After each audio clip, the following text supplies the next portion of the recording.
በስመ አብ ወወልድ ወመንፈስ ቅዱስ አሐዱ አምላክ አሜን። የተወደዳችሁ እግዚአብሔር ቤተሰቦች እናታችን የእመቤታችን የቅድስት ድንግል ማርያም የአስራት የቃል ኪዳን ልጆች በወደደን ባፈቀረን በአንድያ ልጁ በኢየሱስ ክርስቶስ ፍጹም ሰላም እንደምን ቆያችሁ? አሜን። የአምላካችን ስም ዘወትር የተመሰገነ የተወደሰ ይሁን። ጥቂት ደቂቃ ቃል እግዚአብሔር የተወሰነ ነገር እንድንነጋገር አስቤያለሁ። እግዚአብሔር አምላካችን በቸርነት አስጀምሮ እንዲያስፈጽመን የእርሱ ቅዱስ ፍቃድ ይሆንልን። የተወሰነ ያክል በወንጌላት ላይ የተወሰነ ማብራሪያ ቢደረግ ያስባለሁ። መድረክ አግኝቼ እያንዳንዱን ሰው ማስተምርባቸው እድሎች ከኖሩ ሌላ ጊዜ በስፋት እንነጋገራለን። ግን በአውደ ሚዲያ የተወሰነ ነገር መናገር ስላለብኝ የተወሰነ ነገር እንድነጋገር አስቤ ነው። እንግዲህ አራቱ ወንጌላት ናቸው በአዲስ ኪዳን የሕግ ምንጭ የሚባሉት የጌታችን ከጽንሰት እስከ እርገት ደግሞ ያለውን ታሪክ የሚያነሱት።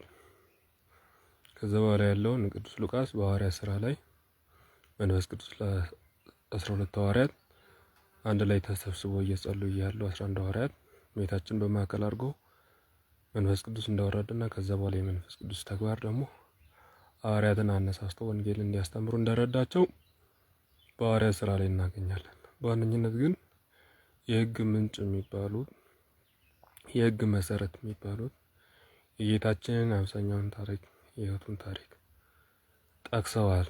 ለኛ ለድነት የሚበቃንን ያክል ተወሰነ ነገር አመልክተዋል የሚባሉት አራቱ ወንጌላውያን ናቸው። ስለዚህ አራቱ ወንጌላውያን ማለት በጣም በቃ በልዩ ሁኔታ አባቶቻችን በልዩ ሁኔታ ያከብሯቸዋል። ወንጌልን በአጠቃላይ ሁሉንም መጽሐፍ ቅዱስ ያከብራሉ። ግን አራቱ ወንጌላት በጣም ልዩ ክብር ከመኖሩም የተነሳ ጥላ ይዛ ነው ቤተክርስቲያን የምታነበው ማለት ነው። ለዛ ከአራቱ ሶስቱ በአንድ ላይ የሚጠኑ ናቸው። የማቴዎስ፣ የማርቆስ እና የቅዱስ ሉቃስ አንድ ላይ የሚጠኑ ናቸው።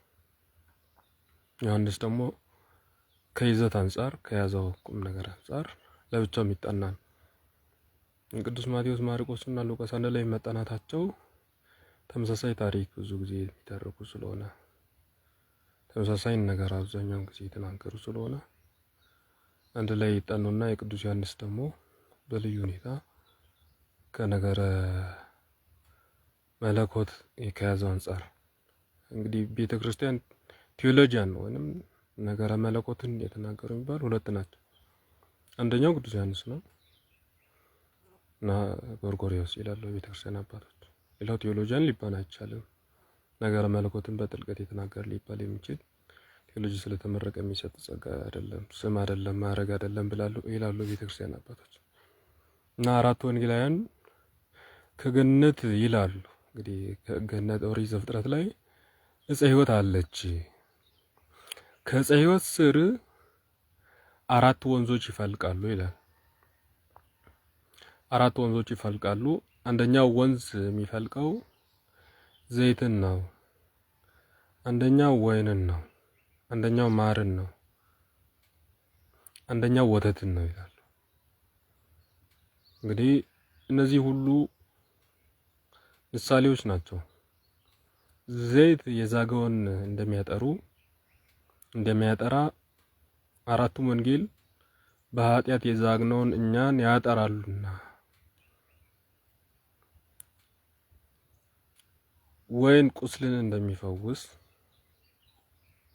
አራቱ ወንጌላውያን የኃጢአታችንን ቁስል ይፈውሳሉና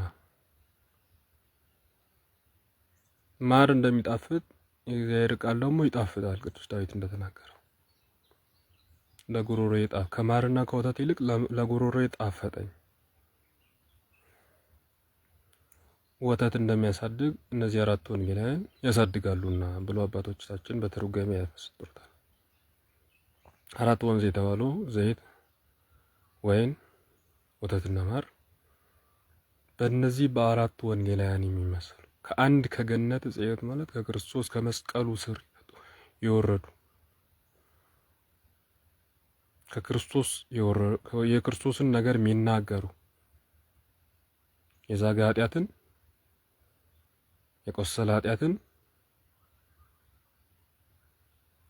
ያልጣፈጠ ሕይወትን እንደ ማር የማናድገውን በመንፈስ ቅዱስ ደግሞ የሚያሳድጉ እንደወተት ሆኖ የሚያሳድጉን አራቱ ወንጌላት ናቸው። አራቱ ወንጌላት ናቸው። ከገነት ከተባለ ከክርስቶስ ስር የሚፈልቁ ናቸው እና አራቱ ወንጌላውያን በአራቱ ኪሩቤል ወይም የሥላሴን ስዕል ስንጠቀም አራት አይነት እንስሳት እንጠቀማለን። የሰው ምስል አንደኛው፣ የላም ምስል ሁለተኛው፣ የንስር ምስል ሶስተኛው፣ የአንበሳ ምስል አራተኛ። ይሄ በራዕየ ዮሐንስ ምዕራፍ 4 ከቁጥር 4 ላይ ያለው ራዕይ ላይ ቅዱስ ዮሐንስ በራዕየ ዮሐንስ ምዕራፍ 4 ከቁጥር 4 ላይ ይህንን ይናገርልናል። እንዲህ ይላል፣ በዙፋንም ዙሪያ 24 ወንበሮች ነበሩ። በእነዚህም ወንበሮች ላይም 24 አለቆች ተቀምጠዋል። ነጭ ልብስም ለብሰዋል። በራሳቸውም ላይ የወርቅ አክሊል ተፍተው ነበር። ከዙፋኑ መብረቅና ብልጭታ ነጎድጓድም ይወጣ ነበር። በዙፋኑ ፊትም 7 እሳት መብራቶች ይበሩ ነበር። ይህም የእግዚአብሔር መንፈስ ቅዱስ ነው። በዙፋኑ ፊትም ብርሌ የሚመስል የብርጭቆ ባህር ነበር። በዙፋኑም ዙሪያ 4 እንስሶች አሉ። ተመልከቱ። ቅዱስ ዮሐንስ ራዕይ ምዕራፍ 4 ከቁጥር 6 ላይ በዙፋኑም ፊት ብርሌ የሚመስል የብርጭቆ ባህር አለ እና በዙፋኑም መካከል በዙፋኑ ዙሪያ 4 እንስሶች አሉ። እነርሱም በፊትም በኋለኛውም አይናቸው የተመሉ ናቸው። እንግዲህ 4ቱ እንስሳት የተባሉት በፊትም በኋላም እንዲህ ፊት ለፊት የሚታዩ ገጽ ላይም ወደ ኋላ የሚታዩ ገጻቸው ላይ ፊትን የተመሉ ናቸው። ምሉዓነ አዕይንት ይባላሉ እነዚህ ቅዱሳን ማለት። ምሉዓነ አዕይንት ማለት የሰው ችግር ለማየት መላውን ዓለም የማየት ጸጋ የተሰጣቸው ማለት ነው። እነርሱ 4 እንስሶች አሉ። እነርሱም በፊት በኋለኛም አይናቸው የተመሉ ናቸው። ፊተኛው እንስሳ አንበሳ ይመስላል። እንግዲህ ስለ ሥላሴ ላይ የሚሳለው አንበሳ ምስል የመልአክ እንደሆነ መረዳት አለብን። ከመጽሐፍ ቅዱስ የወጣ እንዳይደለ ደግሞ ዮሐንስ በራእዩ ተመልክቶታል። አንደኛው ምስል የአንበሳን ይመስላል። ሁለተኛውም እንስሳ ጥጃን ይመስላል። ሶስተኛውም ሰውን ይመስላል። አራተኛውም ንስርን የሚበር ንስርን ይመስላል። ስለዚህ ስዕለ ሥላሴ ላይ የንስር ምስል፣ የአንበሳ ምስል፣ የሰው ምስል፣ የላም ምስል ስንመለከት ዝም ብሎ ኦርቶዶክሳውያን በርቃቄ ዝም ብሎ ያመጡት እንዳይደለ የሥላሴን ዙፋን የሚሸከም እነሱ እንደሆነ ዮሐንስ በራእይ የተመለከተው የሰው ምስል ያለው መልአክ ነው። እንግዲህ መልአክ ናቸው። የሰው ምስል አላቸው እንጂ ሰው አይደሉም፣ መላእክት ናቸው። የአንበሳ ምስል አላቸው እንጂ አንበሳ አይደሉም፣ መልአክ ናቸው። የንስር ምስል አላቸው፣ ንስር ግን አይደሉም፣ መልአክ ናቸው። የላም ምስል አላቸው፣ ናም አይደሉም፣ ግን መልአክ ናቸው። ለምንድን ነው በዛ መልኩ ለመገለጥ የተፈለገው የሚለውን አባቶች ይተረጉሙልናል። በዚህ መልኩ ለምን ተገለጠ? በአንበሳ ምስል የተገለጠው ለአናብስት ይጸልያል፣ ለአናብስትና ለአራዊት ማለት ነው።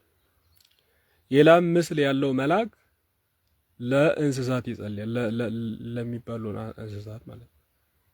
የንስር ምስል ያለው ደግሞ ለሰማይ ወፎች የሚጸልይ ነው። ለሰው ምስል ያለው ደግሞ ለሰዎች የሚጸልይ መልአክ ነው ብሎ አባቶቻችን ይተረጉሙልናል። እነዚህ ምስላቸው ይጸልያሉ። ፍጥረት በእነሱም ጸሎት ሁላ ተጠብቆ የሚኖሩ ናቸው ነው። ከዛ አባቶቻችን እነዚህ 4ቱ እንስሳት በ4ቱ ወንጌላውያን ይመስላሉ። ማቴዎስ በሰው መልክ የተመሰለውን ይመስላሉ። የቅዱስ ማቴዎስን ወንጌል ለምን ሲባል ክርስቶስ ሰው እንደሆነ የተናገረ ሐዋርያ ነው። የዘር ሐረጉን ሲቆጥር የነበረ ሐዋርያ ነው ቅዱስ ማቴዎስ። ቅዱስ ማቴዎስ የዘር ሐረግ የክርስቶስን የዘር ሐረግ ክርስቶስ ሰው መሆኑን የተናገረ ስለሆነ በሰው መልክ የተመሰለ መልአክ ኪሩቤል አንዱ ነው ይላሉ። የሥላሴን ዙፋን መሸከም የሥላሴን ሐሳብ መሸከም ነው። ወንጌላቱ 4 ወንጌላውያን ልክ ኪሩቤል ሱራፌል መልካቸው እንደዛ ሆኖ ሥላሴን ዙፋን እንደሚሸከሙት 4ቱ ኪሩቤልም የእግዚአብሔርን ሐሳብ የተሸከሙ ናቸው። ከነዛ መካከል የሰው መልክ ያለው ቅዱስ ማቴዎስ ነው። የላም መልክ ያለው ቅዱስ ሉቃስ ነው። የላም መልክ ያለው ያለበት ቅዱስ ሉቃስን በከብቶች በረት ሲወለድ የጻፈው ቅዱስ ሉቃስ ነው። በላም ምሳሌ አድርጎ ክርስቶስ ታርዶ እንደሚሰጥ ለጠፋው ልጅ ተፍቶ ሲመለስ ፈሪዳ ረደውለት የተባለው የክርስቶስ ስጋ ደም ምሳሌ እንደሆነ የተናገረ ቅዱስ ሉቃስ ስለሆነ የላም መልክ ያለው ኪሩቤል መካከል አንዱ ኪሩብ ሉቃስ ነው ብሎ አባቶቻችን በምሳሌ ያስተምራሉ።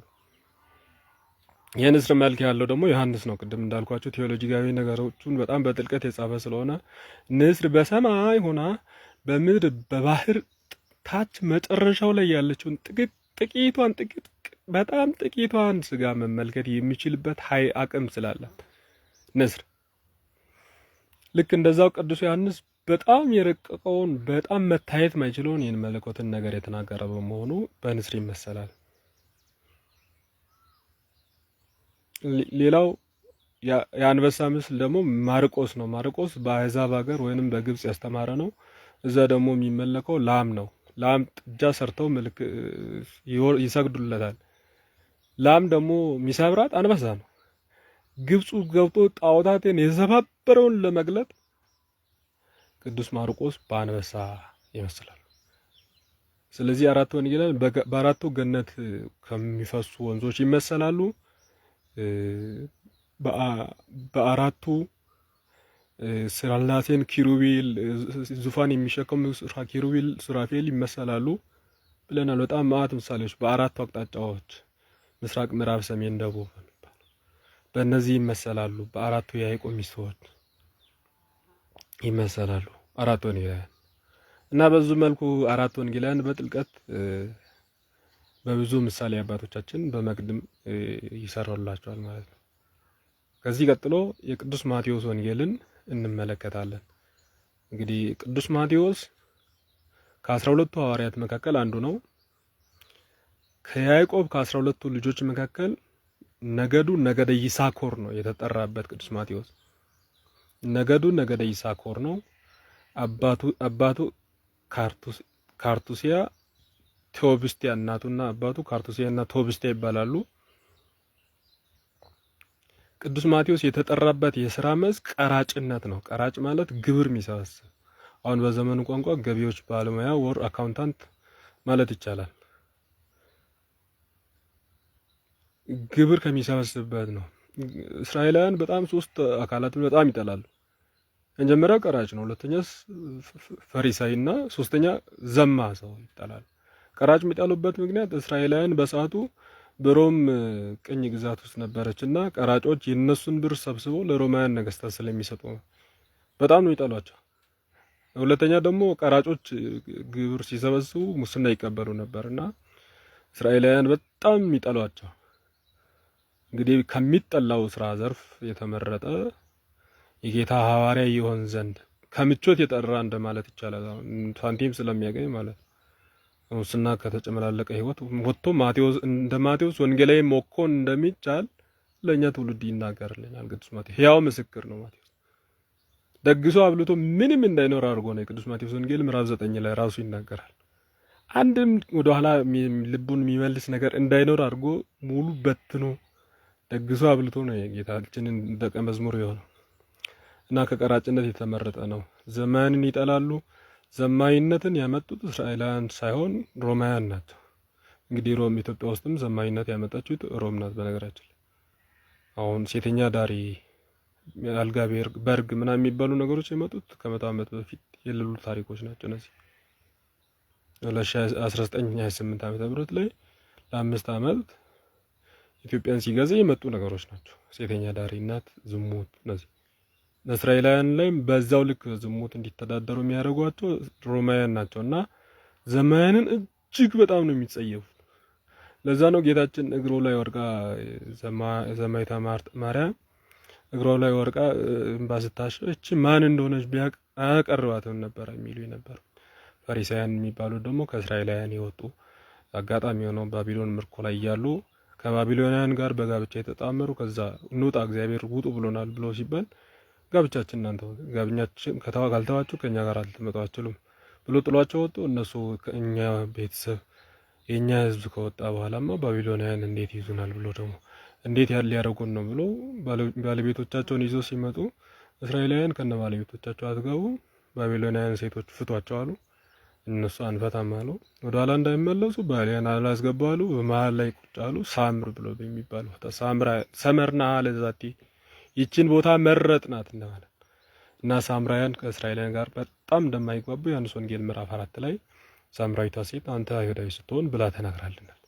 ከኔ ከሳምራዊ ከሚሆን ከኔ እንዴት ውሃ ትለምናል? ጌታችንም በምሳሌ ቅዱስ ሉቃስ ወንጌል ምዕራፍ 10 ላይ አንድ ሌዋዊ ነበር፣ አንድ ካህን ነበር፣ አንድ ሳምራዊ ነበረ። ሁለቱ አለፉ፣ ሌዋዊውም ካህኑም አለፉና ሳምራዊው አንድ በሽተኛውን አንስቶ ቀባው። ከዛ በኋላ 2 ዲናር ሰጥቶ ተመልሼ እስከመጣ ድረስ ፈውስልኝ ብሎ ሄዷል። ማን ነው መልካም ያደረገ ሲባል ደግነትን ያደረገ ብሎ እስራኤላውያን ሳምራዊያን ላለ ማለት የሚያደርጉት ጥረት እና በጣም እስራኤላውያን ከሚጸየፉት ስራ የሚጸየፉት ሰዎች መካከል ቀራጮች፣ ዘማያንና ሳምራውያን ናቸው። ከነዛ መካከል ግን ከሚጠሉት መካከል የተመረጠ ቀራጭ የነበረ ቅዱስ ማቴዎስ ነው ማለት ነው። እና ቅዱስ ማቴዎስ ህይወቱ ይህን ይመስላል። የቀድሞ ህይወቱ ከዛ በኋላ ከተጠራ በኋላ ጌታችን ደቀ መዝሙር ሆኗል። 28 ምዕራፍ በአዲስ ኪዳን ከፍተኛ ቁጥር ያለው ምዕራፍ የቅዱስ ማቴዎስ ወንጌልና የሐዋርያት ሥራ ናቸው። ሁለቱም ተመሳሳይ ቁጥር ያላቸው ምዕራፎች ያሏቸው ናቸው። 28 ምዕራፍ ያሏቸው ናቸው። እና ቅዱስ ማቴዎስ ወንጌሉን ሲጀምር የዳዊት ልጅ የአብርሃም ልጅ ይላል። እንግዲህ ጌታችንን የዘር ሐረግ የተናገረ በመሃል ነው የቆረጠው። ዳዊት አለ፣ አብርሃም አለ። ለምን ዳዊት አለ? ለምን ቀድሞ ጠራ? ቀደምትኒ ከውን ድህረ ይላል መልከ ኢየሱሳችን። ፊተኞች ኋለኞች አለ ጌታችን ሲያስተምር፣ ኋለኞችም ፊተኞች ይሆናሉ። ዳዊትን አስቀደመ። እስራኤላውያን ዳዊትን በጣም ስለሚወዱት ሳኦል ጋር ሄደው ዳዊት ሺህ ገደለ፣ ሳኦል ሺህ ገደለ፣ ዳዊት እልፍ ገደለ እያሉ 10,000 ማለት ነው። ሳኦል በቅናት እስኪቃጠል ድረስ ዳዊትን ሲያመሰግኑ ነበር። ከወዲያ አይደለም የገደለ ብሎ በጣም ቤስታቸው በዳዊት ይመኩ ነበርና ቅዱስ ማቴዎስ በሚያውቁት በዳዊት በኩል ለማስተማር ስለፈለገ የዳዊት ልጅ ነው፣ እናንተ ዳዊት አባታችንን ጥሉት፣ እርሱ ክርስቶስ የዳዊት ልጅ ነው። ለሚጽፈው ለአይሁድ ስለሆነ ማለት ነው። የሚጽፈው ለአይሁድ ስለሆነ ጥበብን የተመለሱት ነው። ዳዊትን ያስቀደመበት ምክንያት በሚያከብሩት በሚወዱት ቅድሚያ በመስጠት የዳዊት ልጅ አለ። ይቀጥልና የአብርሃም ልጅ ይላል። የአብርሃም ልጅ ያለበት ምክንያት ደግሞ አብርሃም የሃይማኖት መሰረት ነው ይላሉ። እንግዲህ የማይታመንበት ህዝብ የወጣ ነው። ሰው እግዚአብሔርን ማያውቅበት ህዝብ የወጣ ነው። አምልኮ ባዕድ ከጣዖት ማምለክ የመጣ ታላቅ የሃይማኖት አባት የሃይማኖት መሰረት ይላል። ዳዊት የንግስና መሰረት ነው። ዳዊትን የጠራበት ምክንያት የንግስና መሰረት ነው ማለት ከሱ በፊት ሳውል አልነገሰም ማለት አይደለም። ግን የሳውል መንገስ 40 ዘመን መንገድ መጥረግ ነው የሚባለው።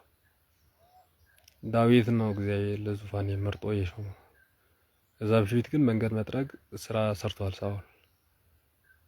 ንጉስ ይሾምልን ብሎ እስራኤላውያን በሳሙኤል ላይ በተቆጡ ጊዜ እግዚአብሔር ለእግዚአብሔር አመለከተ። እኔን ነው የናቁ ታው ከዚህ በፊት በመስፍን ይመሩ ነበር፣ ንጉሳቸውን የነበርኩ ምድራዊ ንጉስ ስለፈለጉ የወደዱትን ያገኛሉ ግን አይጠቅማቸውም ማለት እውነትም እንደተባለ ከዳዊት ከሰሎሞን ልጅ በኋላ እስራኤላውያን እርስ በርስ ለመጋጨት እርስ በርስ ለመከፋፈል ምክንያት ሆኗቸዋል።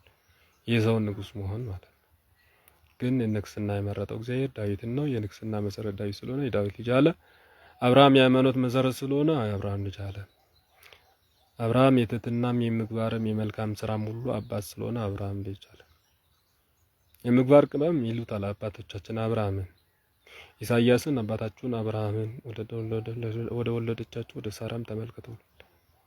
የምግባር ፍሬ ያለባቸውን አባቶችን እንመለከታለን። ቅዱስ ጳውሎስም በዕብራውያን መልእክት ምዕራፍ 13 ከቁጥር 7 ላይ መልካምን ፍሬ የሚያደርግ እግዚአብሔርን ቃል የነገሯችሁን ዋኖቻችሁን አስቡ፣ መልካምን ፍሬ የተመለከታችሁ በእምነት መስላችሁ።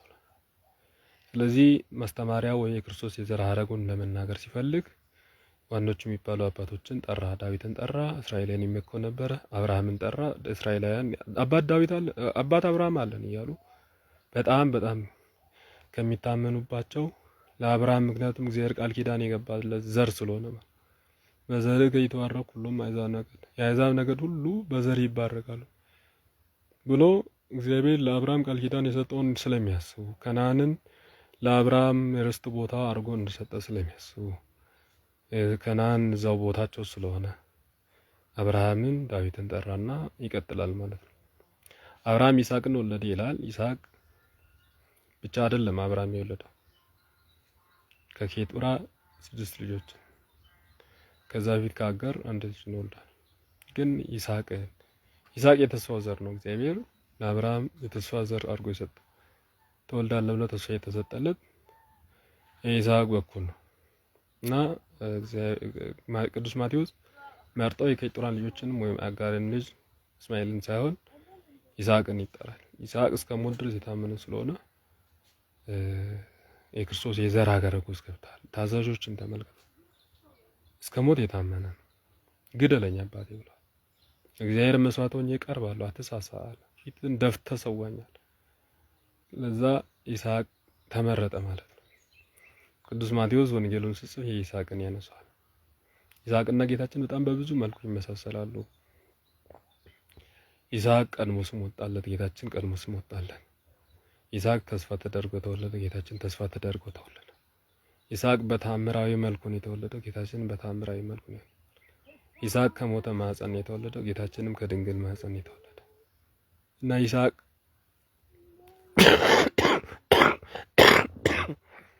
ለአባቱ እስከ ሞት ታዘዘ።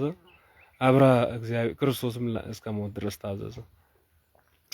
ስለዚህ ጌታችን አምላካችን መድኃኒታችን ኢየሱስ ክርስቶስ ቅዱስ ወንጌል ቅዱስ ማቴዎስ ሲጽፍልን የዳዊት ልጅ የአብርሃም ልጅ አለ ይልና የኢየሱስ ክርስቶስ የትውልድ መጽሐፍ ይላል።